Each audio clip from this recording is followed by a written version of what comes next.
Assalamualaikum warahmatullahi wabarakatuh.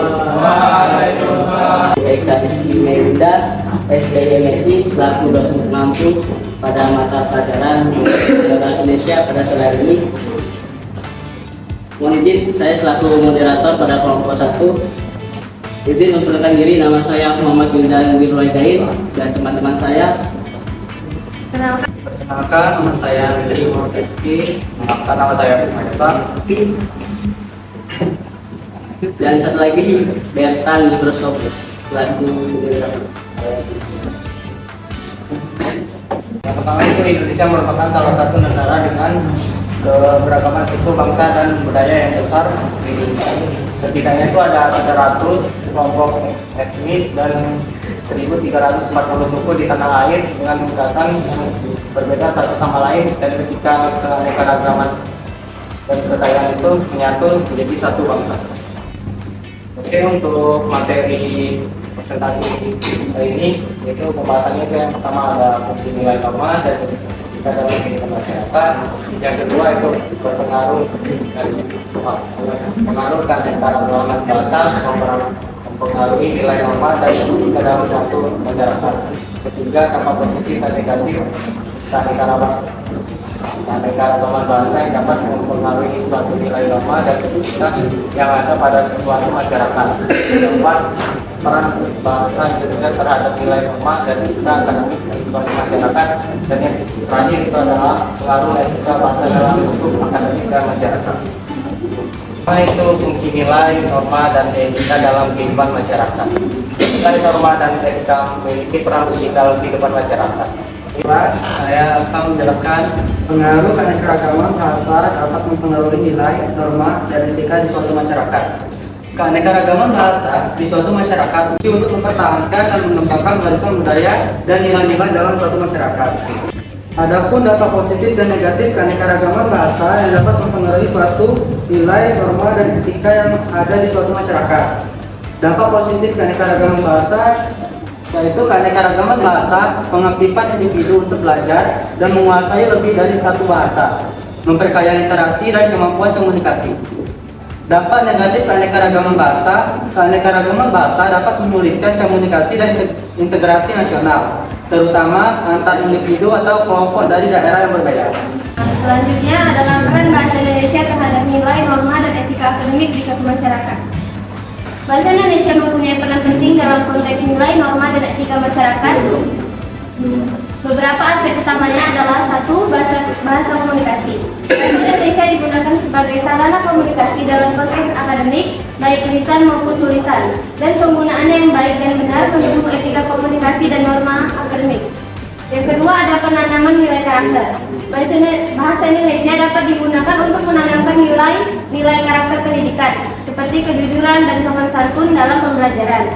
Yang ketiga ada penanaman nilai moral. Bahasa Indonesia juga dapat digunakan sebagai alat untuk menanamkan nilai-nilai moral dalam pendidikan.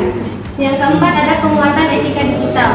Bahasa Indonesia dapat digunakan untuk memperkuat etika digital, seperti komunikasi yang sopan dan menghindari konten provokatif atau negatif. Etika bahasa dalam lingkup akademik dan masyarakat.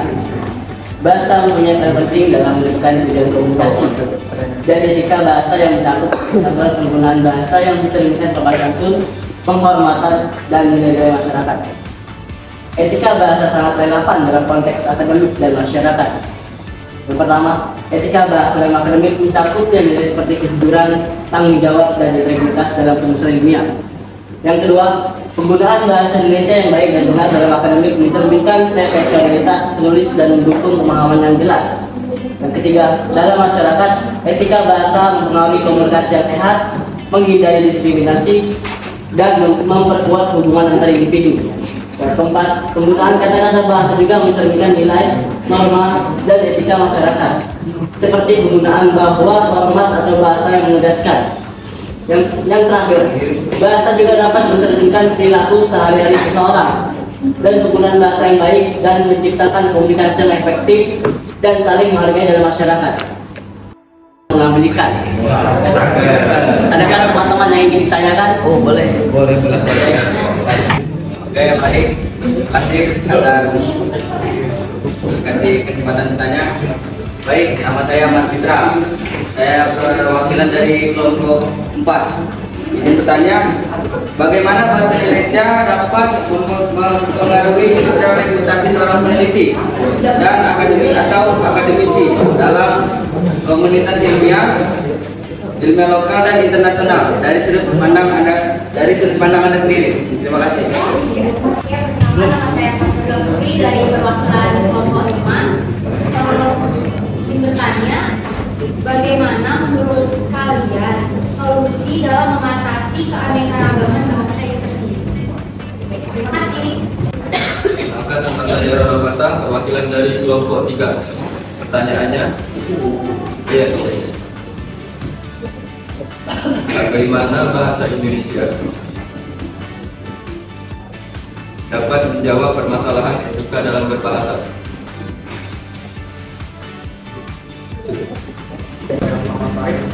Saya berasal dari Koordinator ingin bertanya pada kelompok 1. Bagaimana kita bisa mempromosikan penggunaan bahasa Indonesia yang sesuai dengan norma dan etika pada masyarakat?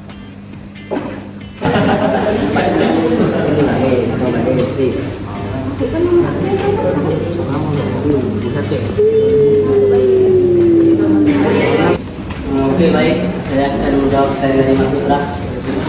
Bagaimana bahasa Indonesia dapat mempengaruhi citra reputasi seorang akademik dalam lokal dan internasional menurut pandangan Anda sendiri? Oke, yang pertama, komunikasi lokal. Kemampuan berkomunikasi dalam bahasa Indonesia adalah aset penting dalam membangun hubungan dengan sesama peneliti. Mahasiswa dan pihak terkait di lingkungan lokal ini dapat membantu dalam berkolaborasi memonitoring dan berbagai pengetahuan dengan lebih efektif. Yang kedua, publikasi lokal. Menerbitkan hasil penelitian dalam bahasa Indonesia memungkinkan akademi untuk menyebarkan pengetahuan mereka kepada masyarakat Indonesia. Yang ketiga, sumber daya lokal.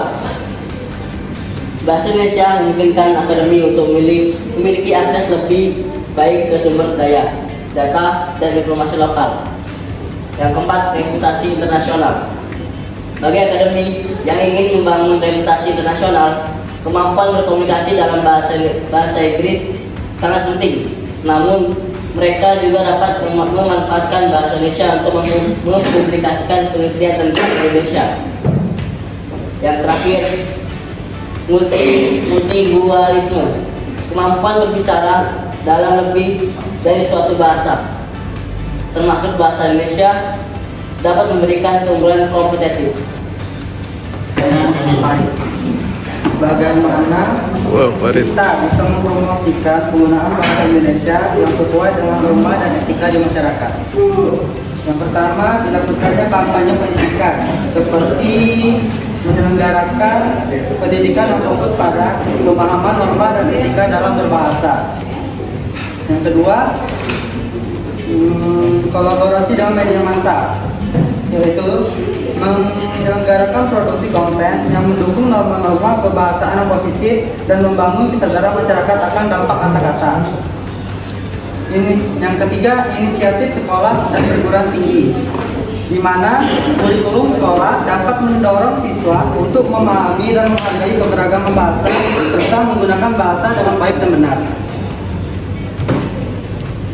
Penting untuk menciptakan lingkungan yang mendukung dan memotivasi masyarakat untuk menggunakan bahasa dengan penuh pertimbangan etika. Konsistensi ini dalam mengambil langkah-langkah dapat membentuk budaya berbahasa yang lebih baik di masyarakat. Keanekaragaman bahasa di Indonesia adalah sebuah aset kultural dan penting, namun juga dapat menimbulkan tantangan dan komunikasi dan pendidikan. Adapun beberapa solusi untuk mengatasi keanekaragaman bahasa tersebut, yaitu 1. Penggunaan bahasa Indonesia baku. Memperkuat penggunaan bahasa Indonesia baku atau standar dalam komunikasi resmi, media, dan pendidikan adalah langkah penting. Yang kedua adalah pendidikan bahasa. Meningkatkan pendidikan bahasa di Indonesia di sekolah-sekolah dan memastikan bahwa siswa memahami dan menguasai bahasa Indonesia dengan baik. Yang ketiga adalah konservasi bahasa lokal, yaitu mendukung dan melestarikan bahasa-bahasa daerah penting dalam budaya dan identitas masyarakat lokal. pertanyaan dari peserta. Pertanyaannya tadi, bagaimana bahasa Indonesia dapat menjawab permasalahan etika dan berbahasa karena kita tahu dapat diregulasi menjadi bahasa yang kasar. Jawabannya itu bahasa Indonesia memiliki peran penting dalam menjawab permasalahan etika dalam berbahasa. Beberapa cara bagaimana bahasa Indonesia dapat membantu mengatasi permasalahan etika. Pertama itu ada pemurnian bahasa. Bahasa Indonesia mempunyai struktur tata bahasa dan kaidah yang jelas. Yang kedua adalah pendidikan bahasa, meningkatkan pendidikan bahasa khususnya pada tahap pendidikan dasar dan dapat membantu mengajarkan etika berbahasa kepada generasi muda. Terus yang ketiga ada kesadaran etika. Promosi kesadaran etika dalam berbahasa melibatkan kampanye sosial media dan pengajaran tentang penggunaan bahasa yang tepat. Oke, apakah bisa lebih dari masalah? Oke, ada beberapa kesimpulan dan sekaligus menjawab dari Ibu. Yang pertama, karena adanya nilai norma dan etika, kita bisa memiliki peranan dalam diri kita untuk berperilaku yang sangat baik dan bisa membedakan hal positif dan negatif yang ada di masyarakat. Yang kedua, bisa memaknai arti sebuah keanekaragaman bahasa yang bisa mengembangkan warisan budaya dan nilai luhur di masyarakat Indonesia. Yang ketiga, yang paling utama mempelajari bahasa di dalam akademik yaitu menjadikan bahasa untuk berkomunikasi, menjadikan bahasa untuk penanaman nilai karakter, menjadikan bahasa untuk penanaman nilai moral. Yang keempat, mengadakan kampanye dan program kesadaran tentang pentingnya penggunaan bahasa dengan benar dan etis. Dan terakhir, meningkatkan pendidikan bahasa Indonesia di kalangan akademik dan menguasai bahasa Indonesia. Pendidikan belum cendrawasih. Dalam pesantren isinya santri. Cukup sekian dan terima kasih kepada mereka yang baik hati.